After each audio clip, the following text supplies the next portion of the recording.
नमस्कार दोस्तों, स्वागत है आप सभी का हमारे YouTube चैनल में।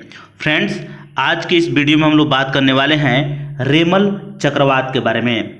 खास करके हम लोग ये भी बात करेंगे कि भारत के किन क्षेत्रों में रेमल चक्रवात का उद्भव हुआ है, यह भारत के किन किन राज्यों को प्रभावित करेगा, और साथ ही साथ वीडियो के अंत में हम लोग यह भी जानने का प्रयास करेंगे कि आखिर में चक्रवात क्या होता है और प्रति चक्रवात क्या होता है। बहुत ही इंपॉर्टेंट ये टॉपिक्स हैं, यूपीएससी एग्जाम में बार बार इन टॉपिक से प्रश्न पूछे जाते हैं। तो चलिए एक एक करके हम लोग जानने का प्रयास करते हैं।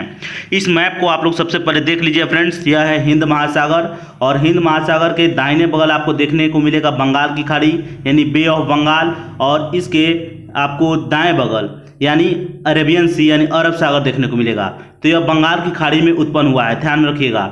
यह खासकर आपको ध्यान में रखिएगा भारत के पूर्वोत्तर वाले क्षेत्र में प्रभावित करेगा, बांग्लादेश के इलाकों को प्रभावित करेगा, और इस तरीके से उड़ीसा, पश्चिम बंगाल, बिहार और उसके साथ साथ मेघालय वाले इलाकों को भी प्रभावित करेगा। तो ये तो आप लोगों को समझ में आ गया। रेमल आप लोग ध्यान में रखिएगा, इसका नामकरण इंडियन ओशन के जो समिति बनाई गई है, नामकरण समिति, वही इसका नाम रखी है रेमल। ध्यान रखिएगा, यह बार बार यूपीएससी में पूछा जाता है, या अगर आप लोग स्टेट पीसीएस एग्जाम की तैयारी करते हैं तो उसमें भी पूछा जा सकता है। आइए अब बात करते हैं चक्रवात और प्रति चक्रवात क्या होता है। तो फ्रेंड्स, ये दोनों तूफान होते हैं, ध्यान रखिएगा। चक्रवात और प्रति चक्रवात क्या होते हैं? तूफान होते हैं, यानी वायु राशि के तूफान होते हैं। चक्रवात को समझिए। चक्रवात, ये मान लीजिए पृथ्वी है फ्रेंड्स, और नीचे दक्षिणी गोलार्ध है, ऊपर में उत्तरी गोलार्ध है, और ऊपर में उत्तरी गोलार्ध में चक्रवात क्या होता है तो एंटी क्लॉकवाइज में चलता है, और नीचे क्लॉकवाइज में चलता है, यानी दक्षिणी गोलार्ध में क्लॉकवाइज और उत्तरी गोलार्ध में एंटी क्लॉकवाइज। अब इसको समझिए, एंटी क्लॉकवाइज और क्लॉकवाइज क्या होता है। कहने का मतलब यह है फ्रेंड्स, यहाँ पर मैंने घड़ी को भी दिखाया है, घड़ी इधर से इधर चलता है, आप सभी को पता होगा। घड़ी की जो सुई है इधर से इधर की तरफ चलती है। तो दक्षिणी गोलार्ध में क्या होगा?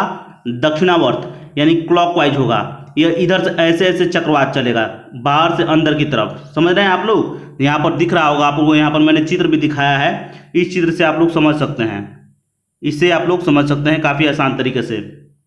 तो आप लोग देख लिए कि चक्रवात क्या होता है। दक्षिण गोलार्ध में क्लॉकवाइज चलेगा, इसका जो तूफान की दिशा होगी वो क्लॉकवाइज यानी सुई की दिशा में, और उत्तरी गोलार्ध में सुई की विपरीत दिशा में यानी सुई की चलने के विपरीत दिशा में। और प्रति चक्रवात में इसके उल्टा होता है। यह क्यों होता है फ्रेंड्स? तो पृथ्वी के घूर्णन गति के कारण उत्तरी गोलार्ध और दक्षिण गोलार्ध में अलग अलग आपको दिशाएं पाई जाती है चक्रवात और प्रति चक्रवात के, ध्यान रखिएगा।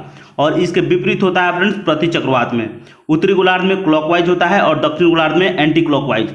यहाँ पर क्या देखें, दक्षिण गोलार्ध में क्लॉकवाइज हो रहा था, लेकिन यहाँ पर दक्षिण गोलार्ध में एंटी क्लॉकवाइज हो रहा है। तो बस इतना ही मूल अंतर है। आप लोगों को अगर वीडियो अच्छा लगा हो लाइक कीजिए। मिलेंगे फिर नेक्स्ट वीडियो में। नमस्कार, धन्यवाद।